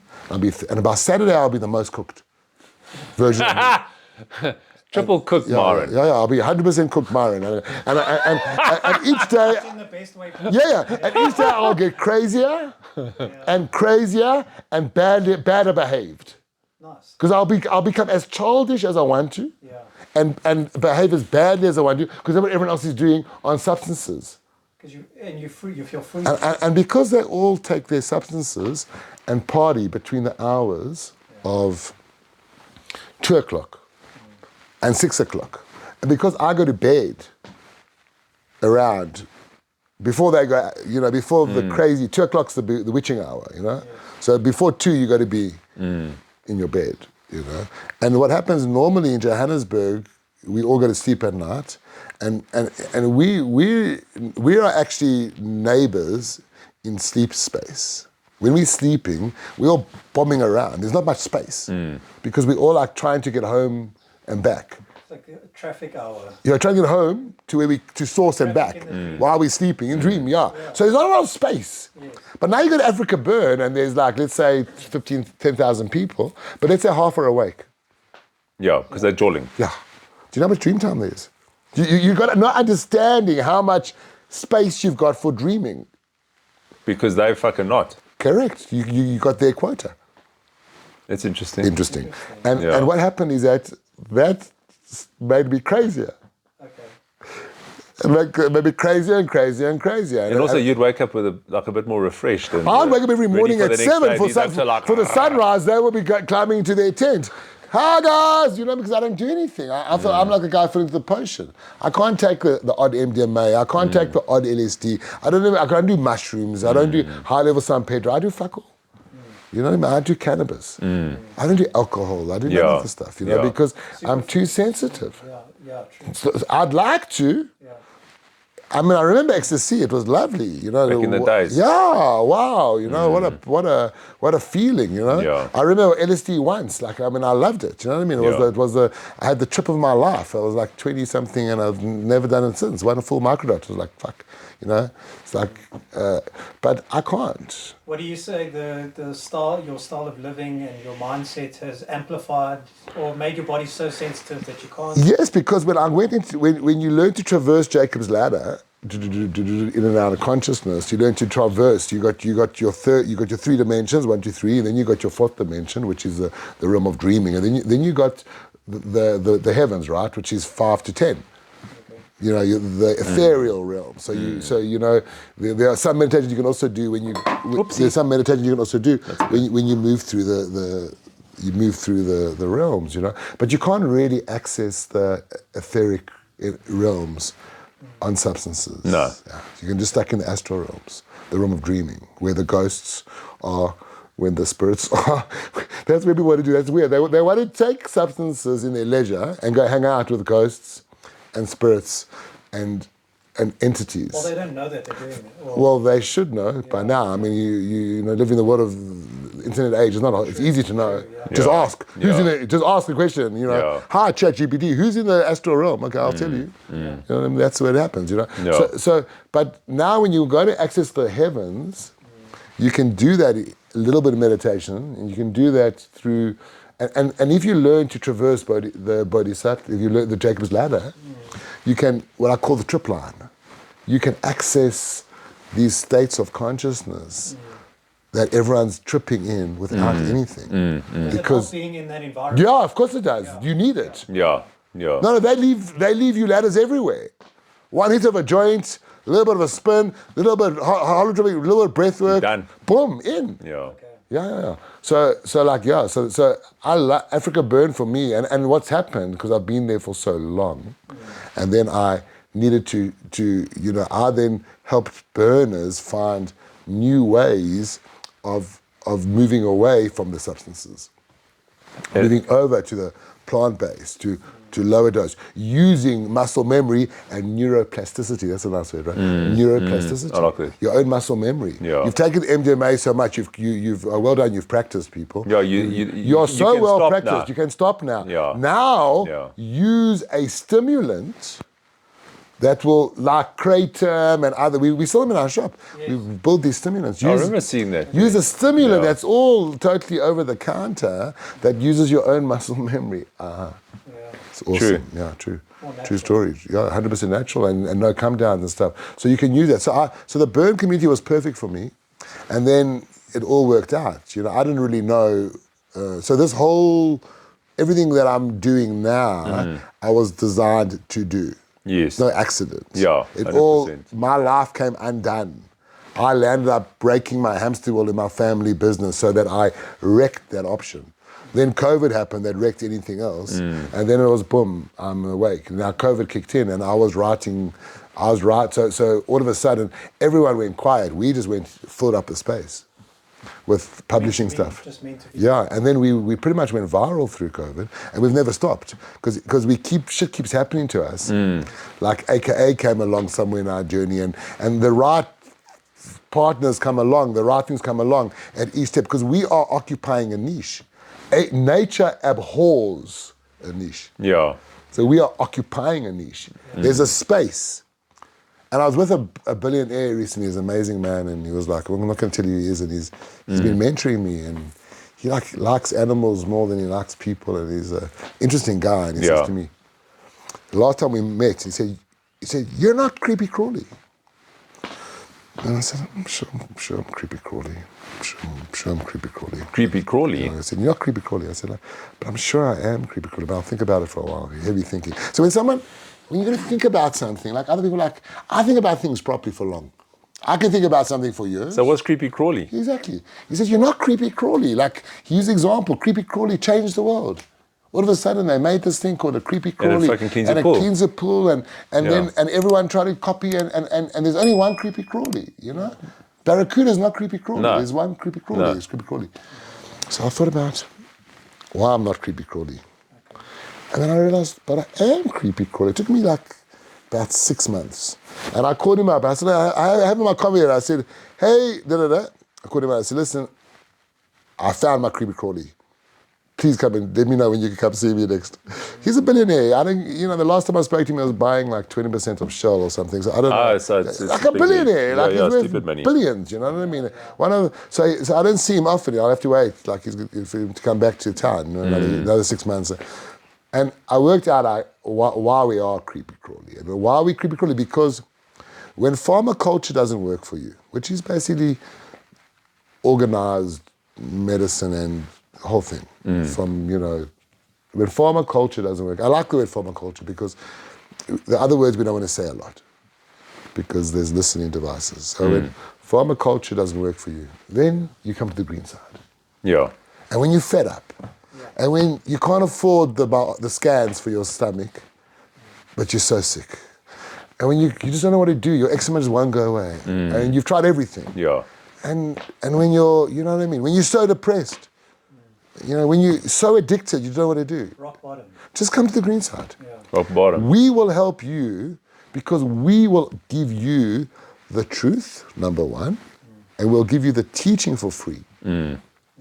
And we'll then give you what you need based on your need for nutraceuticals, natural medicine. So we are in naturopathy. 20% of all medicine is natural, that's our space. So we set out as a niche. So when this all happened, this whole thing, the green side and what happened, and then the brand started building itself, and it started off in cannabis for 4 months, and then COVID happened, and then I knew, when COVID happened, I once arrived in Israel, and it was during an intifada, which is similar to times like now. And I went to Jerusalem. I have family in Tel Aviv, and they said, "Don't go to Jerusalem." I said, "I have to go to Jerusalem. Yeah. I just have to." And I went to Jerusalem, and it was the time I was wearing white. And I went to Jerusalem in my white, and I parked the car. And I always said, somehow I got cannabis wherever I went. And had a little nice, because a little bit of cannabis, Opens it up a bit. Opens up a bit, not a bit, a lot. Opens it up, and then I'm like, and I hear the sound of the helicopter. You know the blades. Helicopter, and then it was the call of the imam calling people to mosque. Oh, you know that call. Yeah. And then it was the bells of the church, and I walked. I parked up, you know, and I walked down to just the splendor of the old city, with these sounds, and it left an imprint in my brain. Yeah. It left like a proper imprint, you know, like when you get proper imprints, when you have one of those moments that are your forever moments. Yeah. You know? And then when COVID hit and that lockdown was announced, I woke up and it was that moment was played to me. My brain played at me that moment. Yeah. I had the spliff in. But it was a similar the thing. video played. Yeah. But that actual memory came back. Okay. All of it. Sure. And I realized that's what it was.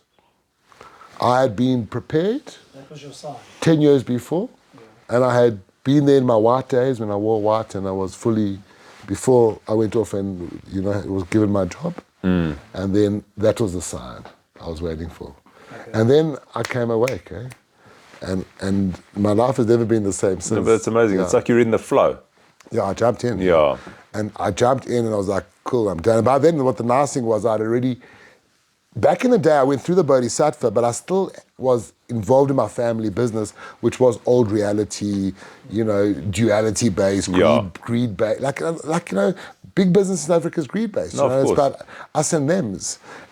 But fourth industrial revolution business is not about us and them. It's about us and them coming together in the simplest way. That's what supply and demand, that's what it was all about, you know what I mean? So it was like no, and I jumped out, you know what I mean? It was like, I'm ready. And I really was in the business, and then I just came alive. And I actually created a language, and I said, okay, my home is an earth chip. Can grow food here. Yeah. It's an earth chip, it's practical. And then I created something called a battleship. And the battleship was like a folder in Dropbox, and I got a hold of all the people who were not freaking out, not having holidays in my team. And I said, you in this battleship now. And I said, from now on, we are not worrying at all about medium term. And we are not worrying at all about short term. We will be focusing on today. Yeah. Let's go. Yeah. And we gooid, I feel anxiety just disappears when you think about just now. Yeah. Forget We about just gooid. We Yeah. And, So it and just through didn't our work. first year, we did 2.3 million. I had the shop open for 4 months. Our second year, we did 3 million through lockdown. Sure. We grew through lockdown. No customers, you know. And then third year, when the lockdown carried on, we opened another shop and did 5 million. So it was just flipping. Yeah. And then, you know what I mean? So it was and roll, so lockdown, I came awake. And what am I to do here? Well, it's my time now to get this. So we had the earth ships and we had the battleship. And then everyone was at home. So we realized, well, we got the sessions and the dance. The dance is when we come together, we can dance. So like that scene in The Matrix in Zion, you know, They're all just flipping, going off. Yeah. That's one of the best bit of movie making. Yeah, that's very cool. Yeah. And that's the dance. Yeah. Now, you don't all have to be dancing in the same place. Because if you're in a lockdown, you can't have more than 50. Yeah. So you're getting together in 50s. And you dance in 50s. Yeah. Then you got the sessions, which is the music that we're now streaming along. The music's being streamed along from the earth ships. So we created this whole language of That's earth fun, ships, man. battleships, dance. So you were still connected. Yeah, connected, and we set out to do this. And I mean, I'll show you some point. I've got videos that we had an event, because then we started also. We were active lockdown breakers, proudly so. And we had an event where we streamed to about 500 people. We had DJs, and we were delivering infused food.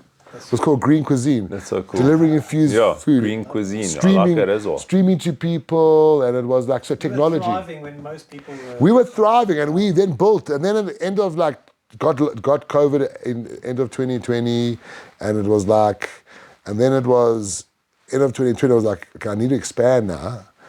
But I remember the rules were like no banks. I was like, okay, so I built a fund, and I found some bright CFA boys, just finished varsity, best in their class. Told them my ideas, and they helped me. We bought a fund, and we managed to sell 14 shares and raise enough money to open up our Stanton store. Yeah. And then we got hit with another lockdown. Second lockdown, opened Stanton in like May of 2021, and there was another whole lockdown, May, June. So we just kind of, okay, canned the launch, got rid of all the people. I had a whole new staff, 50 grams worth of people, got rid of everyone. And I just put myself there, took my maid sister, made her the new chef. I was a chef, she was my sous chef. So I ran that shop. That first shop for 21 was run by me and one person. That's crazy. I had no customers, Yeah. We had no customers because there was riots down the road in Alex, and everyone was afraid, and it was like that crazy time in the country, and every now and then a gogo would come in and would sell the gogo. And then people every now and then would come in to try to sell me stuff, and I would sell them stuff. No one was leaving without buying, everyone was buying. But I sold my fund slowly. By the end of the year, I'd sold the fund, and the shop was profitable. And then, we could map out the future. Now the future was, okay, how do we carry on? Well, we own these two shops 100%. We're now going to create a fund called the Green Fund Company. And we're going to raise 24 million, and we're going to open up 6 stores, and we're doing it in this way. So we set out to do that. Yeah. And we did that. And we raised round 1, raised by 3 million. It's inspiring, man, Myron. Open up the Pretoria shop, open it up. Each step as it comes. We just rolled, and we kind of built this. it. We just and then the green side went from the language, because it was like cannabis into wellness, back into cannabis. And we started out of flower, because when we opened, the first thing that happened in Greenside is that the gangsters burnt my sign down. Oh, really? Yeah, welcome to the neighborhood. And I was like, what am I going to do here? Yeah. Because I could have got, what you do is you get protection from, that's what you do. We're all Joburgers here. We're not, if you want to do something, we know we live with the syndicates here. So you go to your community, to the one heavy in your community, and that person gets you protection. Kind of gives you the... Now you owe that guy. Yeah, that's the problem. Yeah, so I wasn't doing any of that. Yeah. No, not doing any of that.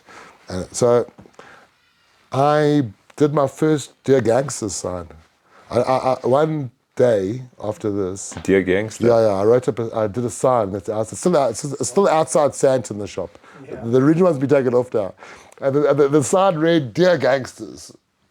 And then I phoned the printer, Dear Gangsters. I phoned the printers. I said, the Dear Gangsters part, can you just take that part off? My lawyer said, it's great, just take the Dear Gangsters part off. Okay, cool. What did the rest say? It said, Canada Africa has been incorporated due to changes in the Constitution in line with the Zondo judgment, 18 September 2018. We are involved. We are here to assist you with your endocannabinoid system. Pop in and learn about homeostasis. And then in big line said, we do not sell weed. Like that. We do not sell weed. Yeah. And the original sign is still out. There's a copy of it still outside of Sandton, because we had one outside each of the 2 stores. We don't sell.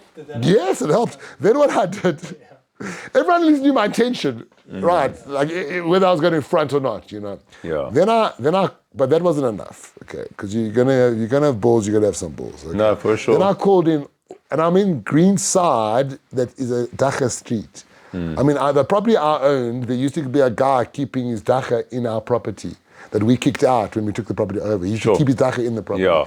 So guys have been dealing dacha in that street for 15 years. Yeah. It's a dacha street. Yeah. It's that area's dacha street. Yeah. Like back in the day, we used to go to Rocky Street, but if you were close to there, that was a seat for the parks, Yeah. And I called in everyone from the street. I called in all the street guys up to a certain level. Didn't call bosses. They asked me to meet the boss. They said, the boss would like to see you. I said, don't meet bosses, sorry. But only boss I'm meeting is Adrian Gore. Then they brought my side down. After I would have meet the boss. So I called the guys into my property, and they were in my property. Yeah. And I drew a line in the sand. I said, you see this line? So this is the line. I said, if you cross my line and you give me any shit at all, I promise you, I will come at you with everything a legit businessman can do. Yeah. And in the papers will say, gangsters intimidate cannabis business in Greenside. You will be in the papers for intimidating It won't me. be good for your business. Won't be good for your business. Everyone will know what you do and who you Yeah. are. So, but as a parlay, we will not sell weed, flower. End of the story. End of story. But when we choose to, we will. And you'll have no say in any of that. And that might be in a year or two. or Whenever we whatever the care, case is. yeah. But we are running a club, and we are Yeah. covering everything else in THC. And they checked, eh? And when I felt comfortable, and I had to get all the organizations in one by one, because they're not friends, and they used to check. The main guy that ran the How did they come and check that you weren't? all the time. Oh, really, eh? A call every week, a call. Popping in there. A phone call, phone call. weekly, and a weekly check-in. And even spas used to try to sell me flour. Like spas. Yeah. Who used to say, hey, we got a great... Oh, just to like try and bust you in a sense. Yeah. Yeah. I was like, God, dude, haven't I told you like so many times? And in the end, once we had built the green side in 2019, became 2020, and 2020 became 21, and 2021 became... But also now it's moved on. Now they got 21 sold everywhere. became 2022, and by then Yeah. all the syndicates came to me to see if they could, if I'd sell their stuff. Shows you, eh? It shows you, they were like, will you sell our stuff? Like, listen, I'm still not doing flour. And we only went into flour in 2023. Okay. We went so it's in quite like- recent. Yeah, we went to Yeah. flour like recently because I waited. I wasn't interested in flour. Flour, anyone can do flour. But cannabinoids, and so I made it my business to be Johannesburg's leading guy Yeah. in the endocannabinoid space, and Johannesburg's leading Are you guy. that at the moment? Yeah, You are that, sure. I'm that. How I got there was that I worked out a model that combined organic food, nutraceuticals, CBD. I studied everything. So I went to my first event in 2018, went to the event, it was the Green Rush. Yeah. All the sick people came to me, and I realized I better learn. So for 3 months I learned. And then once I did all my studying, I thought, but there's nothing here. So I'll build my own stuff. And then I decoded the way it worked, and I used my intuition and my ability to channel information from my very heavy supporters, and I manifested a program that I got 100%. So basically, I have a 6-week program that pushes you into equilibrium. And what I've proven, every single person who did my program and stuck to my program got into equilibrium. What does it mean? It means that you're 50% better. 50%. Yeah. Every single person who came to me, and I did over 200 people, Yeah. I got every single person into homeostasis, so whoever did the program properly, like 50 of them, they all got into equilibrium. That means they were 50% better. So if you're 50% better before you start, and then you start, and then you learn how to become 100%. Yes. Well, Yes. Yeah. Then it'll be 100%. you don't start with 100%. Yeah. When you work with the endocannabinoid system, you're not working with ailments. You're working with resetting your body's internal clock that lets your body, that's the cannabinoids pairing. Your brain makes the cannabinoids, it travels to your cells, it pairs like a lock and a key, sends a message back to the brain knows where to send more cannabinoids, and your cannabinoid system is the system that runs all your other systems. So you've got in your body 11 systems. Modern science will confirm your 11 systems, and your endocannabinoid system is your 12th system. And so you don't, when you use cannabis for cancer, arthritis, anything like that, you don't start with what's wrong with you. You just literally start just pushing the people into homeostasis. And I became good at it, and I worked it out. Sure, it's interesting. And I've done over 200 cases. Approach. I like Yeah. it, Yeah. And no one else was doing this in the country. And I did it for free. I didn't charge for the consultation. No, Yeah. No, because I built the business around it. Yeah. And I had people sending me people. I had like from chiropractors to psychiatrists to lots of people sending me people. They still do today. We the place they send you to. And at the Cannabis Expos, if anyone arrives who needs knowledge or help, they come to me. And I'm this person. So I'm not the leading expert, let's say, in medical cannabis, No. but I am probably the most practiced person in the practice of pushing people into homeostasis, Okay. which is equilibrium with your endocannabinoid system, combined with organic food, combined with nutraceuticals, combined with a whole array. Yeah, like the holistic kind of feel. Gut health. Yeah. And we teach people how to, because I've been doing that now. I told you my America Bus story, my stuff for a predated long my Fresh and time, Healthy. long So time. that's been my mission. I've been on this mission since my early 30s. Sure. You brought it all together to this point. And therefore I brought it all together, and I created these wild ideasology, and I built my own ideasology. And I built my own organization, and I built this amazing thing with a we. It's not an I. My job is to be I'm the conductor. But like if I look at it, you've built an incredible thing, Myron. Yeah, that's beautiful. At the end of the day, it's like the way it's come together. Yeah. And you've given us like a serious insight into it because I wasn't aware. Yeah. So that's the nice thing. And that's why we need to meet people like you to talk about this. Yeah. Because the word must get out there. People must know, okay, what is the green side? Cool. Not just a dacha shop. Not just a dacha shop. No, exactly. Not It's just not a just wellness about getting shop. high. It's a different kind of a place that's got a lot of, and the reason why we have events, and we go. You met us at Bloom, and that while we work with communities, we go out there where people are going to events, and they're going here and they're going there, and that's where we find our new customers. That's where we find our new friends. Bloom Festival. Yeah. Yeah, I mean, we wouldn't have known about you, correct, to be honest. you were at Bloom. And we met up with your guys there, etc. Exactly, and you learned about us, and then you dig deeper. Yeah. And Kenan Forbes, the late AKA, this happened to Kenan. Kenan went to the green side. He was living in Linden. He was lying low after his fiancée had died. And he had fixed himself up, had gone through his 3 years of hell. And then they told him about this guy called Myron. So he came to meet me in the Santon shop, and I was like, dude, you're the real deal, man. You're an OG. You're just the real deal. And he said to me, then he came back with his partner and like a proposal, and said to me, if I help you for free, and this is a guy with 2.5 million Instagram followers. Oh, really? 2.5 million, okay. That was before, that's when he was very much alive. If I help you, will you help me? Yeah. Let's be friends. I said, what help do you need? He says, I need help. I want to promote cannabis. I said, on one condition. He said, what's that? I said, we do it properly. I said, that's the only condition. I'm not going to give you lip service shit. I'm going to teach you how to teach the kids why they must drink kombucha. And teach you to teach the kids why they mustn't mix with tobacco. Smoke clean green. So interesting. Yeah, so we had become. So he assisted you in growing the So name he was with me only I spent a year with him. Okay. In his best year of his life, and he was with me in the day before he died, and he went the next day to Durban and got assassinated in Durban, and he was with me on that Thursday night. I wasn't even aware. Who was this guy? Kenan Forbes, AKA. AKA. You obviously know who AKA is. Yeah. Super Mega.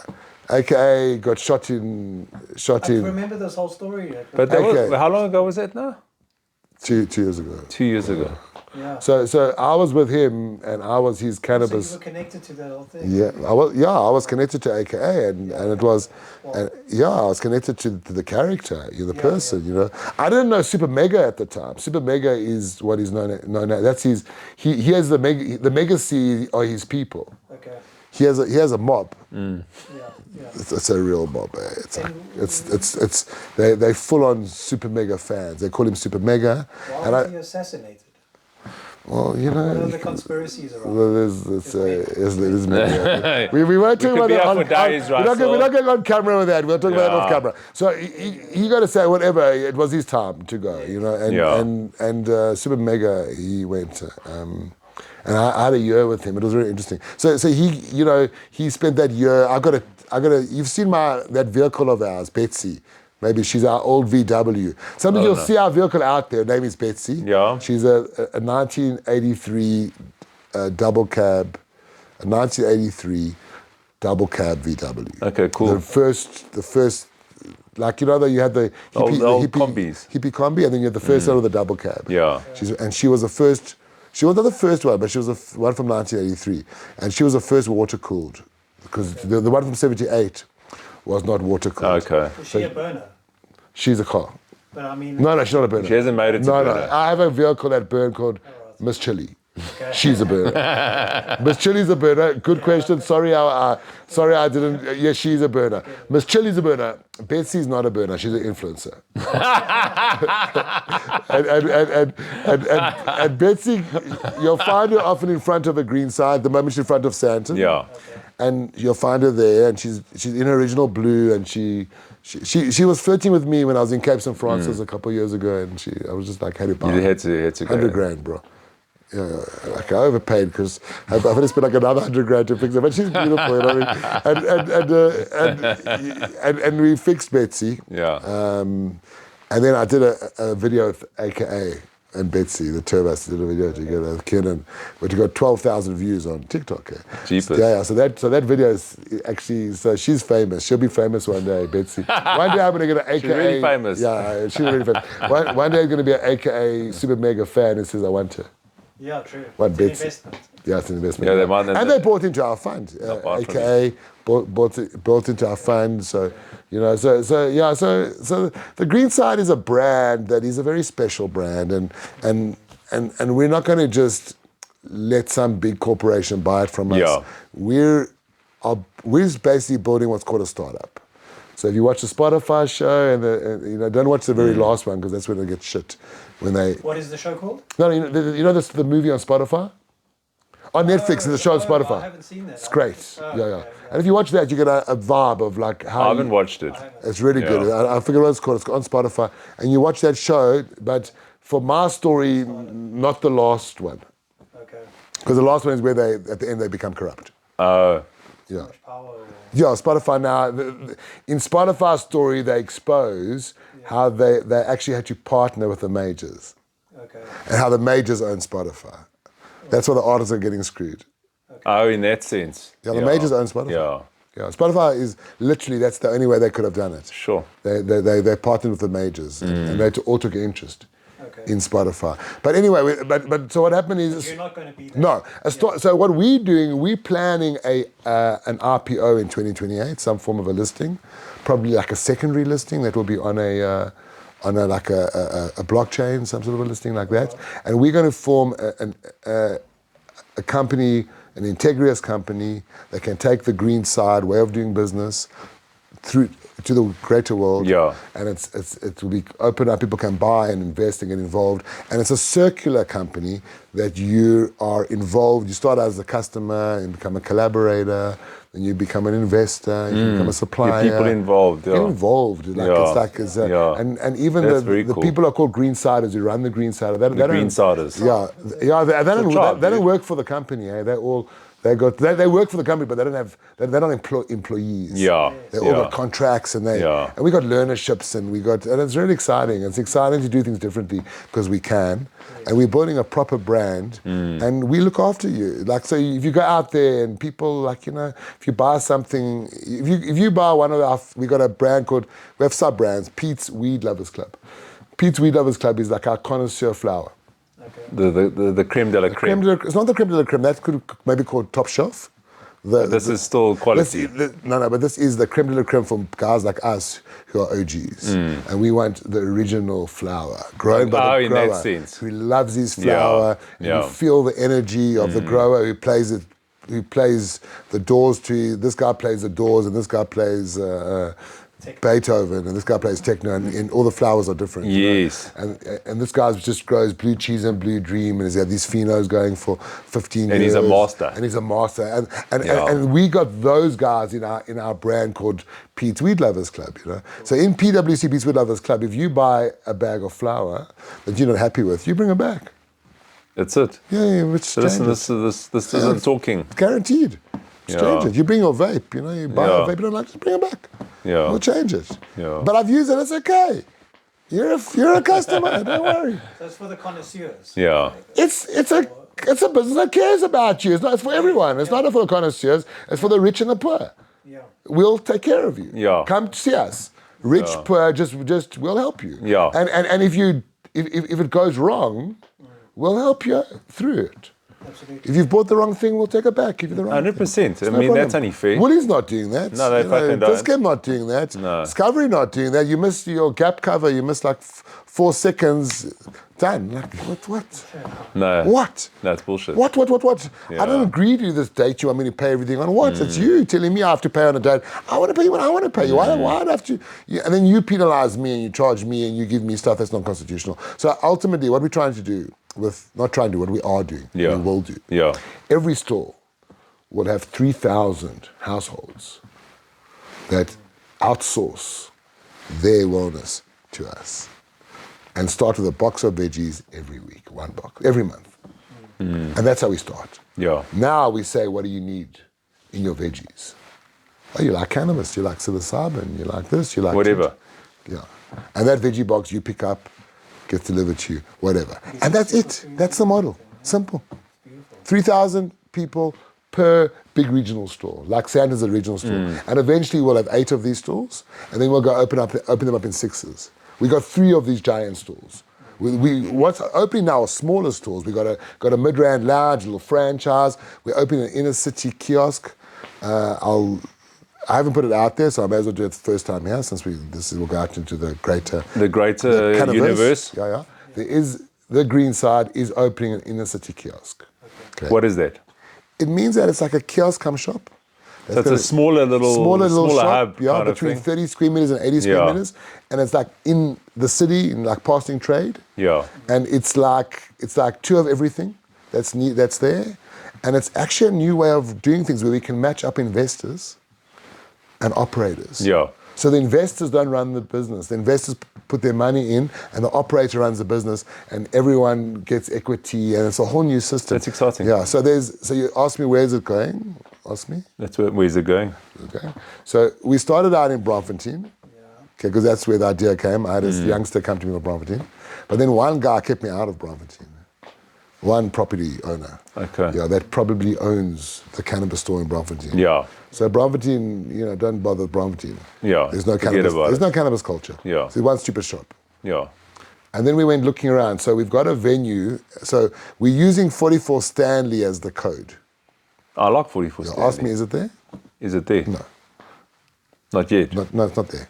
Not going to be there. Not going to be Never be there. It's the code. Oh, what do you mean the code? It's the code. What do you mean the When you code? see the signs, you'll know where it is. Joburg, watch your space. When you see the signs, you'll know where it is. So code 44 Stanley. That's the code. That's the code. And you just got to sniff it out. You're going to sniff it out. Sniff it out, I haven't yeah. even told my team members because you want to keep a secret, don't tell your team. So only 3. Only 3 people out of 40. Look, we opened Midrand, okay? No one in the industry knew about it. Yeah. We opened it in February. No one opens business in February because it meant you had to work Jan and December. And we opened that lounge in Midrand in Feb. But we caught the industry off guard. No one knew about us. And industry loves to talk. Wow. Yeah, but the surprise is good. Surprise is great. Yeah. Surprise is great. So hence, that's our newest store we're opening. That's exciting, Myron. Exciting, yeah. So it's exciting times for industry, exciting times for everybody.